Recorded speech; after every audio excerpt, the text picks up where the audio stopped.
नमस्कार. आपणा सर्वांना आग्रहाचं अगत्याचं निमंत्रण.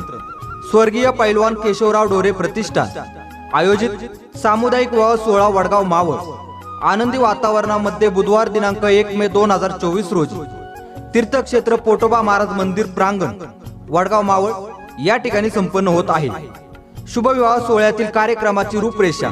बुधवार दिनांक 1 मे 2024 रोजी साखरपुडा समारंभ सकाळी 11 वाजता, भोजन समारंभ दुपारी 12 ते 3 वाजता, हळदी समारंभ दुपारी 1:30 भव्य मिरवणूक दुपारी 3 ते 5 वाजता आणि नववधू वरांचा शुभविवाह सोहळा सायंकाळी 5:30 संपन्न होणार आहे. तरीही आपण सर्वांनी या नववधू वरांना शुभ आशीर्वाद शुभेच्छा देण्यासाठी उपस्थित राहावे हे स्वर्गीय पैलवान केशवराव ढोरे प्रतिष्ठान सामुदायिक विवाह सोहळा वडगाव मावळ यांतर्फे आग्रहाचं अगत्याचं निमंत्रण. धन्यवाद.